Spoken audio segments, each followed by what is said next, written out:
یہ لوگ کہنا یہ چاہتے ہیں کہ وہی جو مستوی عرش تھا خدا ہو کر اتر پڑا ہے مدینے میں مصطفیٰ ہو. خدا کو خدا کہوں تو محمد کو کیا کہوں, دونوں کی شکل ایک ہے, کس کو خدا کو. نعوذ باللہ. تو جو لوگ اس طرح کا عقیدہ رکھتے ہیں تو میرے محترم دوستو وہ دائرہ اسلام میں ایک سیکنڈ کے لیے بھی رہ نہیں سکتے اور وہ اس سے خارج ہوئے. جو شخص یہ تصور رکھتا ہے کہ اللہ کے رسول صلی اللہ علیہ وسلم ہی اللہ ہیں یا اللہ تعالیٰ اللہ کے رسول صلی اللہ علیہ وسلم کی شکل میں اس دنیا میں آیا, تو میرے محترم دوستو وہ مسلمان ہرگز نہیں. اللہ کے رسول صلی اللہ علیہ وسلم اللہ تعالیٰ کے بندے تھے اور اللہ تعالیٰ آپ کا معبود.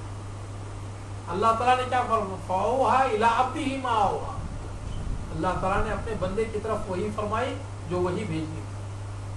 سبحان الذی اسری بعبدہ, وہ ذات پاک ہے جو کہ راتوں رات لے کر چلا گیا اپنے بندے. اللہ کے رسول صلی اللہ علیہ وسلم اللہ تعالیٰ کے بندے تھے اور اللہ تعالیٰ آپ کا معبود تھا اور ہم تمام کا معبود. تو میرے محترم دوستو اب حقیقت کیا ہے؟ کیا اللہ تعالیٰ سے آپ علیہ السلام کی ملاقات ہوئی؟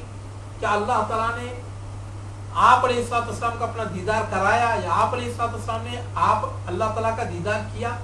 میرے محترم دوستو صحیح احادیث موجود ہے.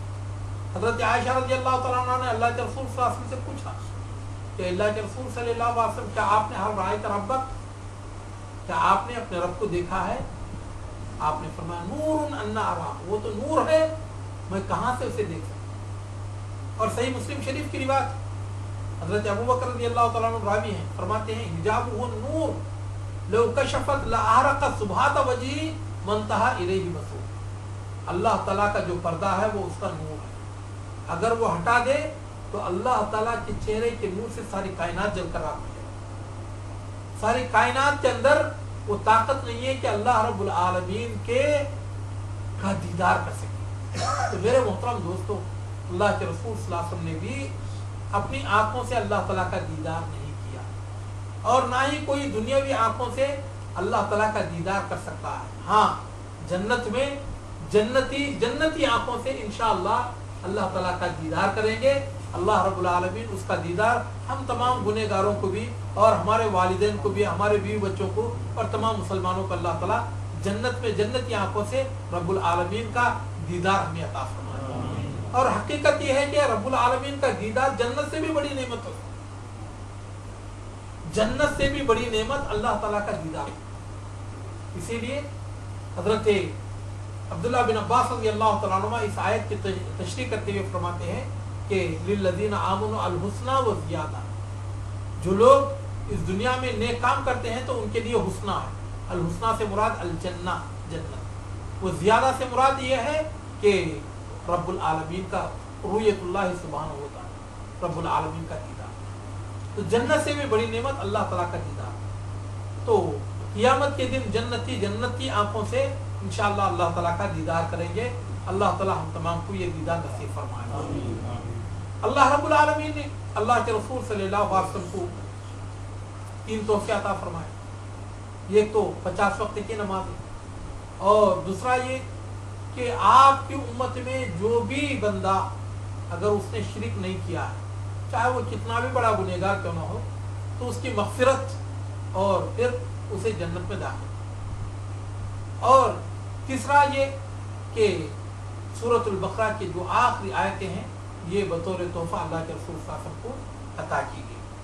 اللہ کے رسول صلی اللہ علیہ وسلم وہاں سے آئے تو حضرت موسیٰ علیہ السلام سے ملاقات ہوئی. حضرت موسیٰ علیہ السلام نے کہا کہ حضرت کیا لے کر جا رہے ہیں؟ کہا 50 وقت کی نماز. انہوں نے اپنا سر پیٹ دیا, کہا میری امت پر 2 وقت کی نمازیں پڑھ. اتنے 2 وقت کی نمازیں, بدبخت وہی نہیں پڑھتے تھے. آپ کی امت تو میری امت سے زیادہ کمزور ہے, تو وہ کہاں سے پڑھے؟ جائیے جا کر کم کرا کر لائے. جاتے آتے صرف 5 رہ گئی. اللہ تعالیٰ نے فرمایا کہ یہ آپ کی امت کے لیے 5 ہیں لیکن میرے پاس تو 85. آپ کی امت کا جو بھی بندہ 5 وقت کی نماز ادا کرے گا تو میں اسے 50 وقت کی نمازوں کا ثواب عطا کروں. میرے محترم دوستوں, اور حقیقت یہ ہے, اسی لیے کہا جاتا ہے کہ نماز مومن کی معراج ہے, کیونکہ یہ معراج سے آیا ہوا تحفہ. اور حقیقت یہ ہے کہ کہ لوگ ماشاءاللہ معراج کے رات کو جاگتے ہیں اور اس پہ ساری رات نماز پڑھتے ہیں اور اس کے بعد جو سو جاتے ہیں تو صبح کی نماز بھی چھٹ کر گیا. میرے محترم دوست، حقیقت یہ ہے کہ شب معراج منانا، اس رات میں خصوصی نمازیں ادا کرنا، وہ ساری رات جاگنا، یہ ساری کی ساری بدعت و خرافات. حقیقت یہ ہے کہ یہ کون سی رات ہے، اس رات کے تعلق سے کوئی صحیح روایت نہیں ہے کہ یہ فلاں رات، بلکہ مہینے میں بھی اختلاف ہے کہ یہ رجب میں ہی ہوا کہ رمضان میں ہوا کہ ربیع الاول میں ہوا کہ محرم میں ہوا، اسی میں اختلاف. تو میرے محترم دوستو، لیکن اس کی ایک رات منانا اور اس میں ساری رات بیانات، تقریریں اور اس میں 100 رکعتیں نماز پڑھنا، یہ ساری کی ساری بدعت و خرافات ہیں.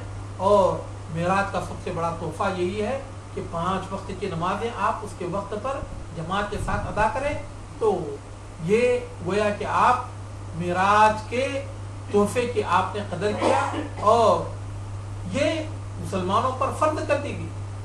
اور اللہ کے رسول جناب محمد رسول اللہ صلی اللہ علیہ وسلم نے ارشاد فرمایا اول ما یحاسب به العبد یوم القیامت الصلاۃ، کہ بندے کا سب سے پہلا جو حساب ہوگا وہ نماز کے بارے میں، عبادات کے تعلق سے، معاملات کے تعلق سے، خون کے تعلق سے. اگر کسی نے کسی کو قتل کر دیا ہے تو سب سے پہلے اللہ تعالیٰ معاملات میں اللہ تعالیٰ خون کا حساب لے گا، اور عبادات میں سب سے پہلے اللہ تعالیٰ نماز کا حساب لے گا. تو میرے محترم دوستو، اس کی قدر کرنی چاہیے. اللہ کے رسول صلی اللہ علیہ وسلم